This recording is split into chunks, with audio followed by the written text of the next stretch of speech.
नमस्कार, मैं धनंजय कुमार द नागरिक में आपका स्वागत है। अंतर्राष्ट्रीय खबरों से शुरुआत करते हैं। खबर आ रही है कि इज़राइल ने जो है वो कतर पर हमला कर दिया और कतर पर हमला इसलिए किया है कि उसको लगता है कि वो समर्थन दे रहा है हमास को और हमास को सपोर्ट करने वाले जो तमाम मुस्लिम देश हैं, चाहे फ़िलिस्तीन हो, सीरिया हो, यमन हो, ईरान हो, लेबनान हो, कतर हो, सब पर उसने हमला करने की ठान ली। और अब ये भी कहा जा रहा है कि हमास का हितैषी जो भी होगा उस पर इज़राइल हमला करेगा और उसमें पाकिस्तान का भी नाम आता है। अब भारत में जो है पाकिस्तान विरोधी लोग या कहिए कि मुस्लिम विरोधी लोग, उनके लिए बड़ी खुशी की खबर है कि इज़राइल जो है वहाँ हमला करेगा पाकिस्तान पर। ये मीडिया में कयास लगाए जा रहे हैं। ये भी कहा जा रहा है कि अब इज़राइल के खिलाफ वो तमाम मुस्लिम देश, चूँकि तुर्की भी उसमें, तुर्की पर भी हमला करने की बात कर रहा है इज़राइल। तो तमाम मुस्लिम देश जो है वो उनका जो एक संगठन है इस्लामिक समिट बुलाई गई है और उसमें 50 से ज़्यादा देश उसमें शामिल है, आपको पता है। कहा जा रहा है कि अब जो है मुस्लिम देश भी एक संगठन बनाएँगे, नेटो बनाएँगे, जैसे यूरोपियन कंट्रीज़ का है। और ये भी है कि क्या मुस्लिम देश, चूँकि मुस्लिम देशों का संबंध अमेरिका के साथ बड़ा गहरा है, ज़्यादातर मुस्लिम देश जो है। और कतर वगैरह जो देश है, तुर्की है, वहाँ अमेरिका का काफ़ी इन्वेस्टमेंट है, बेस है वहाँ पे।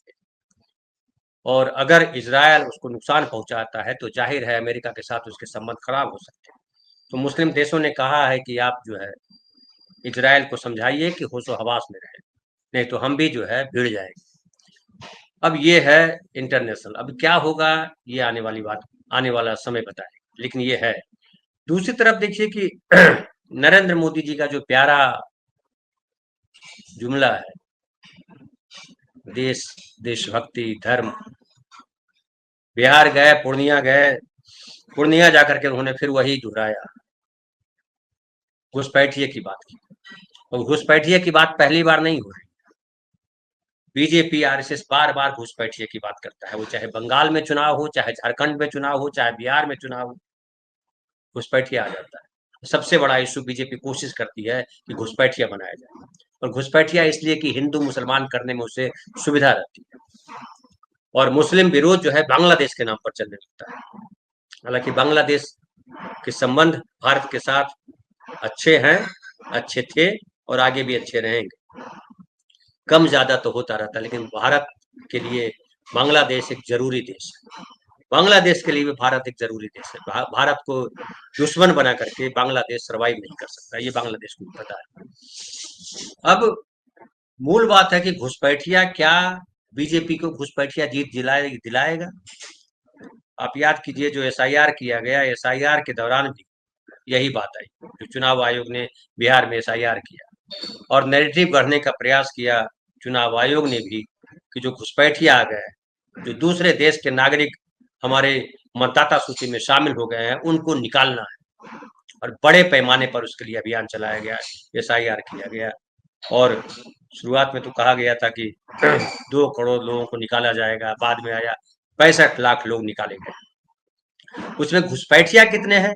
आज तक चुनाव आयोग बता नहीं पाया है और बीच में खबर ये आई थी कि घुसपैठिया जो है इतनी संख्या में है कि चुनाव आयोग चौंक गया, मीडिया में खबर चलाई गई, लेकिन बाद में वो भी झूठ साबित हुआ। राहुल गांधी जब बिहार में वोटर अधिकार यात्रा पे निकले हुए थे, तो दरभंगा में जब गुजर रहे थे, तो कहा गया कि अररिया के रास्ते 3 आतंकवादी घुसने वाले हैं, घुस गए हैं।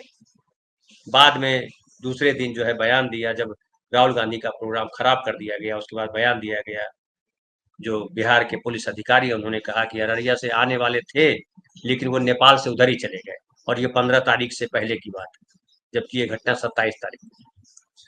तो घुसपैठिया या विदेशी आतंकवादी, ये बीजेपी लगातार इस तरह के बयान दे करके आम आदमी को गुमराह करने का काम कर रही है। ये मैं इसलिए कर रहा हूँ कि अगर घुसपैठिया आया है, तो 20 साल से नीतीश कुमार और बीजेपी की सरकार है बिहार में। बॉर्डर की सिक्योरिटी का जिम्मा जो है वो भाजपा सरकार के पास है, मोदी सरकार के पास है और उसके पहले गृह मंत्री थे राजनाथ सिंह, बाद में गृह मंत्री है शाह साहब। तो 11 साल से प्रधानमंत्री आप हो, गृह मंत्री आपके हैं, फिर घुसपैठिया कैसे आ गया? और घुसपैठिया अगर आया है तो ये जिम्मेदारी किसकी? आपकी जिम्मेदारी। तो पहले तो प्रधानमंत्री को चाहिए था कि गृह मंत्री से इस्तीफा लेते कि भाई गृह मंत्री जी, अमित शाह जी, आप इस लायक नहीं है कि आप देश को सुरक्षित रख सके, लेकिन वो भी नहीं हुआ। गृह मंत्री भी बोल रहे हैं घुसपैठिया आ गए, और घुसपैठिया क्यों आ गए, घुसपैठिया न आए इसकी जिम्मेदारी किस पे है? इस पे न प्रधानमंत्री बात करते, न गृह मंत्री बात करता है, न देश का गटर मीडिया बात करता है। तो तमाम लोग लगे हुए घुसपैठिया आ गया, और उसमें निशाना पर है मुसलमान।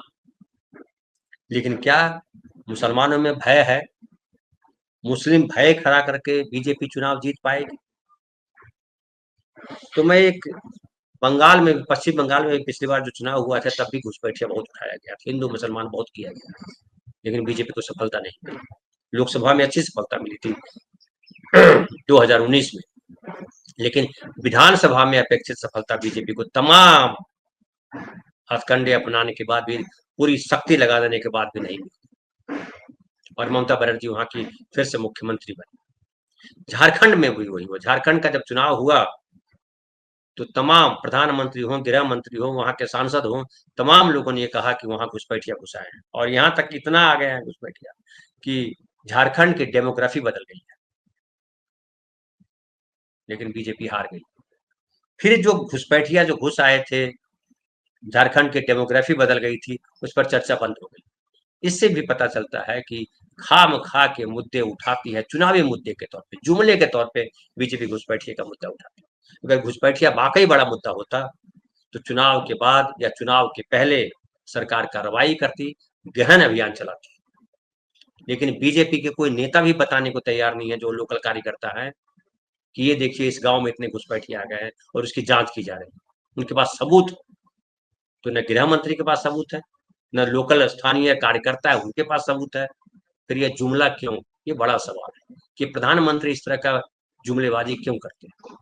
बिहार में अगर घुस आया घुसपैठिया तो कोई डेटा होगा। बिहार सरकार ने क्या किया? कहीं कोई किसी गांव से, किसी शहर से ऐसी खबर आई कि यहाँ देखिए 20 लोग घुसे हुए हैं? कहीं से खबर नहीं आई। किसी ने कंप्लेन नहीं किया, स्थानीय नागरिक ने कंप्लेन नहीं किया, किसी नेता ने कंप्लेन नहीं किया है कि ये देखिए इस गांव में ये नाम है जो घुसपैठिया है, ये भी नहीं किया। इनको नागरिकता साबित करने दी जाए, और नागरिकता साबित करने का काम उस व्यक्ति का नहीं है जिस पर आरोप लगा, बल्कि जिसने आरोप लगाया है उसको नागरिकता साबित करना। लेकिन चूंकि उसके पास कोई सबूत नहीं है कि ये घुसपैठिया है, तो ये क्या करते हैं? चुनाव आयोग को लगा दिया है। चुनाव आयोग कह रहा है कि वोटर लिस्ट में नाम उन्हीं का रहेगा जो ये पेपर देंगे, जो 11 डॉक्यूमेंट बताया था। लेकिन बाद में सुप्रीम कोर्ट ने जब कहा कि आधार कार्ड भी डालना पड़ेगा, आधार कार्ड को लेकर के बड़ा मामला लगा। चुनाव आयोग ने कहा कि आधार कार्ड जो है कोई भी बना लेता है, वो नागरिकता का प्रमाण पत्र नहीं है। फाइनली सुप्रीम कोर्ट ने कहा कि हाँ, नागरिकता का प्रमाण पत्र नहीं है, लेकिन आधार कार्ड पहचान पत्र है, और उसके आधार पर आपको वोटर लिस्ट में नाम शामिल करना पड़ेगा।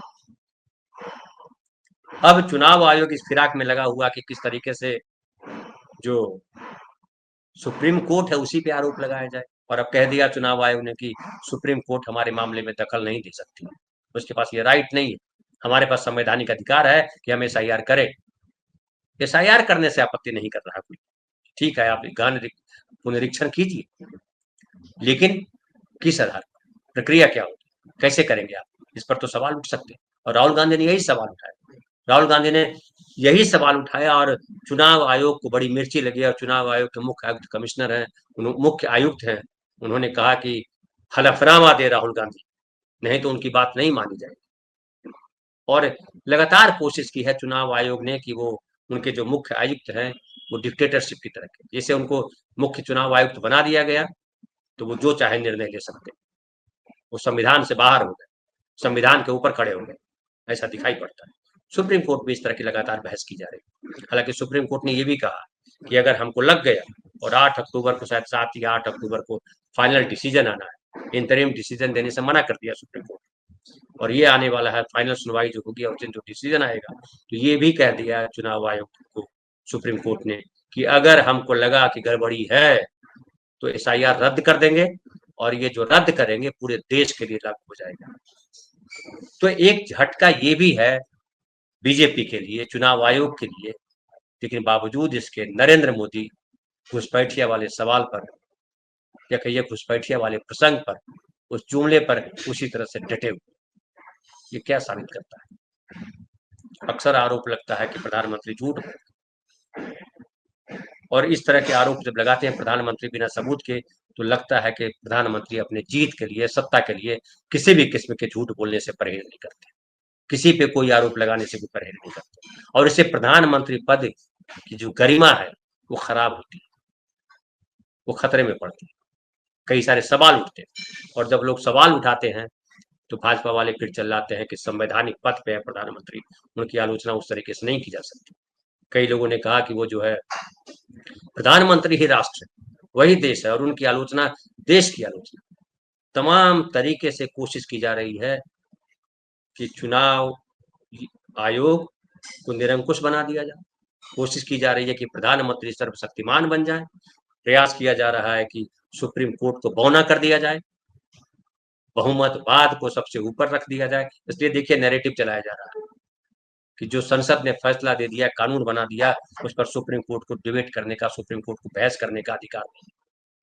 सुप्रीम कोर्ट को संसद के सिर्फ नवम अनुसूची में शामिल जो मुद्दे हैं उस पर बहस करने का अधिकार नहीं, लेकिन बाकी किसी भी मुद्दे पर अगर सुप्रीम कोर्ट को लगता है कि संविधान का उल्लंघन हो रहा है, संविधान के अनुच्छेद का उल्लंघन हो रहा है, संविधान के उलट कार्रवाई हो रही है, कानून बनाया जा रहा है, तो सुप्रीम कोर्ट इंटरवीन करेगा। अब देखना है कि सुप्रीम कोर्ट, हालांकि लगातार ये बात चलती रहती है कि सुप्रीम कोर्ट बीजेपी के इशारे पे चल रही है, सुप्रीम कोर्ट में बीजेपी के लोग घुस गए हैं, आरएसएस के लोग घुसे हुए हैं, जजेज उल्टे पुल्टे फैसले दे रहे हैं, कई बार ऐसे फैसले आए जिस फैसलों पर आरोप लगा। तो ये कुल मिलाकर के जो स्थिति है बिहार में, लग रहा है कि बीजेपी के पास कोई मुद्दा नहीं, कोई जमीन का मुद्दा नहीं। अब देखिए ये भी सवाल उठा कि प्रधानमंत्री घुसपैठिया की बात कर रहे हैं, लेकिन 1050 एकड़ जमीन अडानी को दी गई। अडानी को क्यों दी गई? पावर प्लांट लगाएंगे, और एक पेड़ माँ के नाम का जो प्रधानमंत्री ने जो नारा दिया है, और जग समय समय पे दिखाया जाता है कि ये देखिए प्रधानमंत्री पेड़ लगा रहे हैं, मुख्यमंत्री पेड़ लगा रहे हैं, एक पेड़ को 15 नेता मिलकर लगा रहे हैं, और बाद में पता नहीं पेड़ लगता है या नहीं लगता है, बकरी खा जाती है, गाय चर जाती है या सूख जाता है। हमारे गांव में भी ढेर सारे पेड़ लगाए गए थे, मुझे याद है, कोई आज से 15-20 साल पुरानी बात में कर रहा हूँ। खूब पेड़ लगाए गए, जगह जगह पेड़ लगाए गए, भारी पैसा खर्च किया गया, मुखिया को फंड दिया गया, और गार्ड रखे गए बकायदा। 3,000 रुपये महीने में, मुझे याद है उस समय, ये मैं बात कर रहा हूँ 9, 10, 11 वगैरह की बात कर रहा हूँ। 3,000 रुपये महीना दिया जाता था गार्ड को कि इतने एरिया की रखवाली आप करेंगे। वो सारे पेड़, लगभग पेड़ काट दिए गए, उसको बकरी खा गई, कुछ पानी के बिना सूख गए, कुछ बड़े हुए उसको काट लिया गया, तमाम चीजें। और मैं अक्सर कहता हूँ कि जंगल लगाना पड़ता है, जंगल अपने आप हो जाता है। आप सिस्टम को आप देखभाल छोड़ दीजिए, जंगल हो जाएगा। मेरा खान जो था उसमें हमने कुछ नहीं किया, तो उसमें पेड़ पौधे उगाए, अपने आप उगाता है। और ये जो बरगद है, पीपल है, पाकड़ है, ये सब रोकना थोड़े पड़ता है, ये तो पक्षी खाते हैं उसका फल, और जहां जाकर के लेटरिन करते हैं वहां पौधा निकल आता है। लेकिन हमारे देश में अरबों रुपए खर्च किए गए हैं पेड़ लगाने के नाम पर। दूसरी तरफ छत्तीसगढ़, तो आप जानते ही हैं कि किस तरह से जंगलों को काटा जा रहा है। आदिवासी जो है, वहाँ के मूल निवासी जो वहाँ के, वो लड़ रहे हैं, सरकार उनको नक्सलाइट कह के मार भी देती, नक्सलाइट फ्री कर रहे हैं, और उसमें अक्सर जो है आम जो आदिवासी है जिनकी जमीनों पे कब्जा किया जा रहा है, उनको शिकार बनाया जाता है। वो अलग कथा है। अर्बन नक्सल डेवलप किया कि अब शहर में बैठ करके कोई उनके लिए बोले नहीं, बोलेंगे तो यूएपीए लगा करके बंद कर देंगे। अभी एक जजमेंट आया कल की यूएपीए के आरोप में 5 साल से व्यक्ति बंद था, और 40 गवाह में से एक गवाह की सुनवाई हो पाई, अब तक गवाही हो पाई। इस तरह से तो न्याय चल रहा है देश में। कई सारे लोग हैं जो दिल्ली में जो हुआ था सीए के खिलाफ जो आंदोलन हुआ था उसमें बंद है, और उन लड़कों को जमानत नहीं मिल रही, और ये सीधा सीधा न्याय का गला घोटना है। तो तमाम तरीके से दिख रहा है कि नरेंद्र मोदी तमाम वो काम कर रहे हैं जो संविधान विरोधी है। संविधान सबसे पहले नागरिकों के अधिकार को प्रोटेक्ट करने की बात करता है। जहां कहीं भी किसी नागरिक के अधिकार पे आघात लगता है तो संविधान को चोट लगती है। लेकिन नरेंद्र मोदी सरकार पिछले 11 साल से भारत में नागरिकों के अधिकार को लगातार कट शॉर्ट करते जा रही है।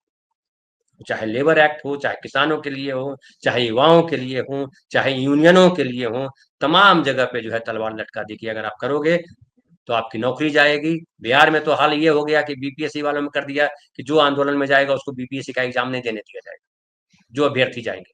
और कई लोगों को रोक दिया गया। अभी हाई कोर्ट ने फिर उस पर कहा कि नहीं, उसको एग्जाम देना पड़ेगा, देना पड़ेगा। तो नागरिक अधिकारों को किस तरह से कुचला जाए, ये आरएसएस और बीजेपी से बेहतर कोई नहीं जानता। और दुर्भाग्य की बात है कि हमारे देश के नागरिक हिंदू धर्म के नाम पर, मुसलमानों से विरोध के नाम पर, भारतवर्ष को महान बनाया जा रहा है मीडिया के द्वारा, उसके नाम पर नागरिक अधिकारों की चिंता नहीं। आज मैं पढ़ रहा था कि ये कह रहे थे कि जो है बाबा साहेब से जब कहा कि कब तक प्रोटेक्ट हो पाएगी हमारे अधिकार, तो बाबा साहब ने कहा था कि जब तक आप सब जागृत नहीं हो जाते, जागरूक नहीं हो जाते, जब तक हर नागरिक जागरूक नहीं हो जाता, तब तक अधिकार सुरक्षित नहीं है। आपको ठगा जाता रहेगा, आपको लूटा जाता रहेगा, आपका शोषण जारी रहेगा। क्योंकि शोषक जो है अलग अलग रूपों में आएंगे आपके सामने। वो विदेशी हो सकते हैं, वो देशी हो सकते हैं, वो धर्म के नाम पर आपको लूट सकते हैं, जाति के नाम पर लूट सकते हैं, पुरुष के नाम पर लूट सकते हैं, अपनों के नाम पर लूट सकते हैं। तो जागृति जरूरी है हमारे देश में। मैं अक्सर बोलता हूँ कि भैया हम नागरिक जिम्मेवार हैं। हम क्या कर रहे हैं? कल मैंने आपको परसों वीडियो दिखाया था, यति नरसिम्हा राव, नरसिम्हा कह रहा है कि जो है, नरसिम्हा क्या नाम है पता नहीं, मैं भूल जाता हूँ। वो कह रहा है कि स्त्रियां जो एक बच्चे पैदा करती हैं, एक लड़का जिसको है वो नागिन है, और सारी महिलाएं बैठ कर किया रही। एक और कोई बाबा उसने कहा था कि महिलाएं जो है जिनके मांग में सिंदूर नहीं है, गले में मंगलसूत्र नहीं है, उनको लोग समझते हैं खाली प्लॉट है, महिलाएं खाली प्लॉट है। इस तरीके का अनादर करते हैं लोग, और महिलाएं भारी संख्या में वहां जो है आरती उतारती, उनके चरण पखाड़ती है। और कहा जा रहा है कि महिलाओं में सबसे ज्यादा लोकप्रिय जो है प्रधानमंत्री नरेंद्र मोदी, और सबसे ज्यादा महिलाएं मंदिर की तरफ है, मस्जिद की तरफ है। सबसे ज्यादा मंदिर मस्जिद के नाम पर, धर्म के नाम पर शोषण भी उन्हीं को, सारे उपवास महिलाओं के, सारी वर्जनाएं महिलाओं की। लेकिन महिलाएं जो है धर्म का आंचल छोड़ने को तैयार नहीं, धर्म का पल्लू छोड़ने को तैयार नहीं। धर्म यानी पाखंड। धर्म वो धर्म नहीं जो मनुष्य का धर्म, मनुष्य होने का धर्म है। ये पाखंड, ये कर्मकांड, ये दूसरों से नफरत, ये क्या है? अगर कोई सही मायने में धार्मिक होगा तो दूसरे धर्म से नफरत नहीं करेगा। जो दूसरे धर्म से नफरत करना सिखाता है वो धार्मिक नहीं। वो धर्म के नाम पर धंधा कर रहा है, दुकान चला रहा है, आपका, उसका, इसका, उसका, सबका शोषण कर रहा है। और ये हमारे देश में, ये हम नागरिकों को समझना है।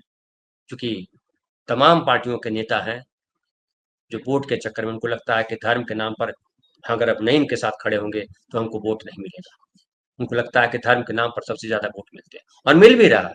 पिछले 11 साल से नरेंद्र मोदी सरकार में है, वो सिर्फ इसलिए है कि वो धर्म के नाम पर वोट मांगते हैं। विकास के नाम पर उनका वोट नहीं है। बिहार में कौन किस नाम पर नरेंद्र मोदी वोट मांगने गए हैं? बिहार के लिए क्या किया उन्होंने? वो पूर्णिया का एयरपोर्ट का उद्घाटन कर दिया, आईआईएम बोध गया खोल दिया, वहां फलाना कर दिया, वहां ढिमकाना कर दिया। उसका क्या मतलब? क्या बिहार की गरीबी कम हुई? कि बिहार के लोगों को रोजगार मिला? क्या बिहार में शिक्षा व्यवस्था बेहतर हुई? क्या बिहार में स्वास्थ्य व्यवस्था बेहतर हुई? क्या बिहार से पलायन रुका? 11 साल से नरेंद्र मोदी है, 20 साल से नीतीश कुमार है, क्या बिहार से पलायन रुका? हालांकि मैं भी कहता हूं कि पलायन रोका नहीं जा सकता, लेकिन छोटी छोटी नौकरियों के लिए, छोटे छोटे रोजगार के लिए बिहार से लोगों को बाहर जाना पड़ता है, वो शर्मनाक। उसको रोका जा सकता था। नरेंद्र मोदी का उस पर ध्यान नहीं, कोई इंडस्ट्री नहीं लगी बिहार में। गीत खुद बजता है, वो बड़ा चर्चित है, जिसमें कहा था कि चंपारण में मैं अगली बार आऊंगा। प्रशांत किशोर भी लगातार कर रहा है। प्रशांत किशोर ने कहा था कि नरेंद्र मोदी को मैंने ही लिख के दिया था वो भाषण, जिसमें कहा था कि अगली बार जब आऊंगा तो यहाँ जो चीनी मिल है उसकी, उससे बनी हुई शक्कर की चाय पी करके जाऊंगा। प्रशांत किशोर ने कहा कि वो क्या शक्कर पिएगी, मिल की जमीन बिक गई। और खरीदने वाले सब भाजपा ही। ये प्रशांत किशोर का आरोप है। लेकिन नरेंद्र मोदी जी जो एक बार बोल देते हैं फिर उस पर नहीं आते, ढोंग पे बराबर खड़े रहते हैं। भारत माता की जय बोलना नहीं भूलते, घुसपैठिया बोलना नहीं भूलते, हिंदू धर्म और मुसलमानों के खिलाफ बोलना नहीं भूलते, कांग्रेस के खिलाफ बोलना नहीं भूलते। रोज नेहरू को गाली देते, रोज गांधी को गाली देते, रोज इंदिरा गांधी को गाली देते। क्यों गाली देते? सत्य क्या है? एक ने बड़ा अच्छा, हमारे बिहार का एक लड़का जो है वो मैं देख रहा था रील्स में, बोला कि कांग्रेस जो है बिल्कुल बेकार पार्टी। लोगों को लगा रही है क्या बोल रहा है। उसने कहा 70 साल में कांग्रेस ने जितना लूटा, 11 साल में उससे ज्यादा नरेंद्र मोदी ने अकेले लूट लिया। ये हालत है। और बिहार की सच्चाई ये है कि नीतीश कुमार जो है वो चेक पोस्ट बन के खड़े हो गए। ये जो लग रहा है ना कि नेक टू नेक फाइट है, कल भी मैंने सर्वे का जिक्र किया था, आज भी मैं अपने एक साथी से सुबह बात कर रहा था और वो बोल रहे थे कि भैया हमको तो लग रहा है, वो मित्र है, अभी जाएंगे उनके चैनल पे, कि नहीं हमको तो लग रहा है कि नीतीश कुमार ही जीत के लाएंगे, फिर वही मुख्यमंत्री बनेंगे, भले 1 साल के लिए बने। लेकिन मैंने कहा कि ये सबसे बड़ा खतरा है बिहार के लिए। बिहार के लिए नीतीश कुमार का अगला मुख्यमंत्री होना सबसे बड़ा खतरा है बिहार के, क्योंकि बैक रास्ते से बैकडोर बीजेपी सत्ता में आई, और बीजेपी में सत्ता में आई तो फिर बिहार तहस नहस हो जाएगा। जो पूरा उसका विकास है और ये सवर्णवाद इस तरीके से हावी हो जाएगा कि अंदाजा मतलब नहीं कर सकता, और भयंकर वहां पे दुर्घटनाएं हो सकती है। लेकिन अब जो है सबसे इंपॉर्टेंट है कि मैं कल भी बोल रहा था आपके साथ, परसों भी मैंने बोला था कि नीतीश कुमार ने बिहार में महिलाओं के लिए जितना काम किया है पूरे देश में कहीं नहीं हुआ। जितने पैसे महिलाओं को नीतीश कुमार ने दिया है किसी स्टेट ने नहीं दिया है, न मध्य प्रदेश ने दिया है, न महाराष्ट्र ने दिया है। 1500 1,500 की बात करते हैं, हर घर की हर महिला महिला जो मुख्य महिला उसको देंगे। वहां जो लड़कियां पास कर रही हैं सबको पैसे दिए, जो 10th पास करती हैं, जो 12वीं पास करती है, जो ग्रेजुएट होती हैं, जो मास्टर डिग्री लेती है, और बड़ी राशि दी जा रही है। मास्टर डिग्री वाले को 1 लाख रुपया, ग्रेजुएशन वाले को 75,000 रुपया, 12वीं वाले को 50,000 रुपया, 10वीं वाले को 10-15,000 रुपए, जो बीपीएससी प्रीलिम्स करती है उसको 25,000 रुपया। सारी लड़कियां पढ़ रही हैं, लड़कियां पढ़ गई, लड़कियां आगे बढ़ गई, तो ये तो अच्छी बात है। लेकिन क्या लड़कियां वोट देती है नीतीश कुमार? मैंने कहा कि लड़कियों का महिलाओं का प्रतिशत बिहार में पुरुषों से ज्यादा है वोटर का, 50% ही मान लीजिए। क्या नीतीश कुमार को उतना वोट मिलता है? अच्छे से अच्छे समय में नीतीश कुमार को 18% वोट मिला, उसमें उनके कास्ट के भी लोग आते, कुर्मी, कोयरी, अति पिछड़े जो कहा जाता है, तब तो मुस्लिम भी दिया करते थे शुरुआत, तो 15% पे आता है। तो महिलाएं अगर वोट करती है तो 15% कहाँ है? फिर वो बीजेपी को वोट कैसे पड़ जाता है? तो महिलाएं पैसे भले लेती हैं नीतीश कुमार से, लेकिन उनको लगता है कि बीजेपी है इसलिए ये पैसा मिल रहा है। उनको लगता है कि ये जो नौकरी मिली है वो नीतीश कुमार की वजह से मिली है, लेकिन उसमें तेजस्वी का कितना बड़ा योगदान है वो भूल जाती है। वो फिर वही लालू का डर जो खड़ा करते हैं लोग, क्योंकि ज्यादातर लोग जो है अशिक्षित है, वो जागरूक नहीं है। कल हम कह रहे थे कि बिहार के लोग बनिस्पत पूरे देश के जागरूक हैं, कम से कम वो 4% लोग ही है जो कहते हैं कि हमें नहीं पता क्या होने वाला है, किसको किस कौन जीत के आएगा। पूरे प्रतिशत बोल रहा है कि ये जीतेंगे, और बड़ा नेक टू नेक है। 48% अगर सरकार के विरोध में है तो 48% के आसपास जो है एक तरह से कहिए सरकार के समर्थन में भी।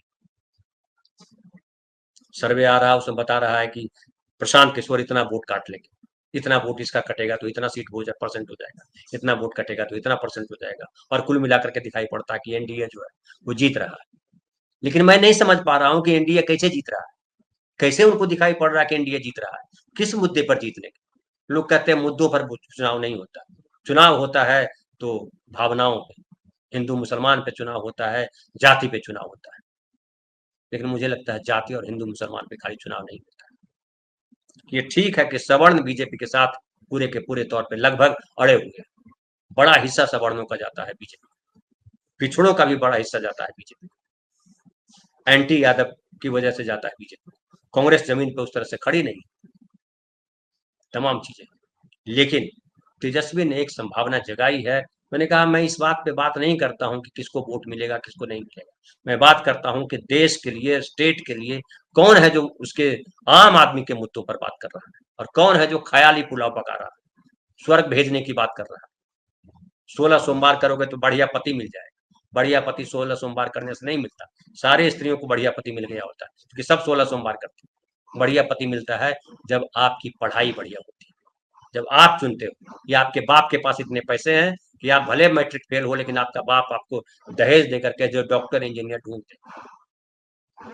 वरना दहेज जिस तरह से बिहार में है, सामान्य सुंदर लड़कियों को नहीं मिलते अच्छे लड़के, इसलिए नहीं मिलते उसके बाप के पास पैसे नहीं है दहेज देने के। लेकिन जो लड़कियां अच्छी पढ़ाई करती है उनकी शादी अच्छे लड़कों से हो रही है। अब तो संकट आ गया बिहार में, जिस तरह से नीतीश कुमार ने 20 साल में लड़कियों को आगे बढ़ाया है, लड़कों की शादी मुश्किल हो गई, क्योंकि लड़कियां पढ़ लिख रही हैं, नौकरी कर रही हैं। आपको बताया था कल भी मैंने कि 52% महिलाओं को टीचर में नौकरी मिली। ज्यादातर पति है जिनकी पत्नियां नौकरी कर रही हैं और वो बैठ के खा रहे हैं, कोई छोटा मोटा बिजनेस कर रहे हैं, कुछ और कर रहे हैं, या पत्नी को लाने ले जाने का काम करते हैं। स्कूल छोड़ दिया, स्कूल से ले आया, बच्चे को संभाल, ज्यादातर पुरुष है। और ज्यादातर पति हैं जो अपनी पत्नियों को आगे बढ़ा रहे हैं, क्योंकि 35% आरक्षण है नौकरियों में। अपनी बेटियों को लोग पढ़ा रहे हैं कि अगर 12वीं कर जाएगी तो 50,000 रुपया घर में आ जाएगा, 25,000 घर में आ जाएगा, मैट्रिक कर लेगी तो 15,000 आ जाएगा। कितनी सारी लड़कियां जो पैसे जमा करके रखी हुई है ताकि इसी पैसे से शादी करेंगे आगे। ये स्थिति है बिहार की, रियल स्थिति में आपको बता रहा हूँ। ये सब कोई चर्चा नहीं करते, ऊपर से गीत बजाते रहते हैं। मोदी जी ने ये कहा, सर्वे, अरे सर्वे कहाँ से लेके आते हो यार, तुम गप करते हो, पूरा सर्वे गप करता रहता है। हालांकि परिणाम आते हैं तो उसी तरह से आते हैं। तो इसका मतलब है कि मैं जो बोलता हूँ, मैं मुद्दों की बात करता हूँ, मैं परसेप्शन की बात करता हूँ, मैं रणनीति की बात करता हूँ। लेकिन अगर वोट ख्याली पुलाव पे वोट मिलते हैं तो मैं क्या करूं। तो फिलहाल इतना ही, और हमारे साथ ढेर सारे साथी जुड़े हुए हैं। तो मुझे तो कहीं नहीं दिखाई पड़ रहा है कि बिहार में एनडीए जीत रहा है। मैं कह रहा हूं कि ये मेन फाइट वहां जो है नीतीश कुमार वर्सेस तेजस्वी यादव। अब ये कौन, अब ये मैंने बता दिया आपको कि वो कह रहे हैं तेजस्वी की माई बहन योजना आएगी तो हम 2,500 देंगे। नीतीश कुमार ने कहा लो अभी 10,000 रुपया ले लो, लेकिन बावजूद इसके नीतीश कुमार को वोट नहीं करती है महिला, ये भी मैं कह रहा हूँ। और नीतीश कुमार अगर जीत करके, अभी कोशिश, अभी कई लोग नैरेटिव कर रहे हैं कि नीतीश कुमार को ज्यादा सीट, सबसे ज्यादा सीटें इस पर आने वाली है और बीजेपी कुछ नहीं कर सकती है। नीतीश कुमार को जब सीटें आ जाएंगी तो फिर वही होगा बिहार में जो नीतीश कुमार चाहेंगे, ये कह रहे हैं लोग। हो सकता है ऐसा हो, लेकिन मुझे लग रहा है कि अब नीतीश कुमार को विराम लेना चाहिए और तेजस्वी को आगे बढ़ने देना चाहिए, क्योंकि तेजस्वी में वो संभावनाएं हैं, तेजस्वी ने वो संभावनाएं जगाई है। वो चाहे इशू पर बात करना हो, चाहे काम करके दिखाना हो। अब बताइए, सब आदमी गया हुआ है उधर पूर्णिया में, प्रधानमंत्री आ रहे हैं, ये देखिए एयरपोर्ट बन गया, ये देखिए हवाई जहाज का फलाना बन गया, वो अस्पताल देख रहा है। पूरा देश लगा हुआ था कि ये हो जाएगा, हिंदू मुसलमान पे वो कह रहा था कि हम रोजगार देंगे, नौकरी देंगे। 4, 4.5, 5 लाख लोगों को नौकरी मिली बिहार, इसको कैसे आप झुठला दोगे। और भले वोट दे दे किसी को, मुझे लेने दे, लेकिन मैं तो तेजस्वी के साथ खड़ा दिखाई पड़ूंगा, क्योंकि मुझे वो सही लग रहा है। वो हमें उसकी बात करनी चाहिए तेजस्वी। राहुल गांधी, अभी कई लोग बोल रहे हैं राहुल गांधी बड़े ईमानदार हैं, राहुल गांधी बड़े ईमानदार हैं। मैंने बहुत पहले कहा था, लोग हंसे थे हम पे, ये आप कैसे कह रहे हो राहुल गांधी ईमानदार है। मैंने कहा था राहुल गांधी सच बोलता है, वो अच्छा काम करे नहीं करे सेकेंडरी है, प्राइमरी है वो आदमी सच्चा आदमी है, झूठ नहीं बोलता। वो जो बोलता है उसमें एक एक बिंदु सही होता है। और मुझे अपने से, मैं इसलिए जुड़ता हूँ कि मैं उसी किस्म का आदमी हूँ। हो सकता है मैंने जो कहा वो सही नहीं उतरे सही, मुझे नहीं मिले ज्यादा व्यूअरशिप, लेकिन मुझे उसकी परवाह नहीं रहती। मुझे रहती है, कई लोग बोलते हैं कि आप इधर रहिए चाहे उधर रहिए, व्यूअरशिप आपका बढ़ जाएगा, चाहे मोदी की तारीफ कीजिए या मोदी की बुराई कीजिए, दो ही जगह वोट है, ये व्यूज है। मुझे कहा मुझे लेना देना नहीं है कहाँ व्यूज है कहाँ नहीं। कई लोगों को लगता है कि मैं नीतीश कुमार की तरफ से बोलता हूँ, नीतीश कुमार की तरफदारी करता हूँ। मैं किसी की तरफदारी नहीं करता, मैं मुद्दे की बात करता हूँ, आम आदमी की बात करता हूँ। आम आदमी का हित कहाँ, अब आम आदमी वो समझे या नहीं समझे उसका काम। मेरा काम क्या है, मेरा धर्म क्या है। मेरा धर्म घंटा बजाना नहीं, मैं घंटा बजाने के लिए पैदा नहीं हुआ। जिसको घंटा बजाने से सुख मिलता है बजाए घंटा, मुझे क्या करना, लेकिन मैं तो बोलूंगा। बहरहाल बहुत बहुत धन्यवाद, मिलते हैं फिर शाम की चौपाल में।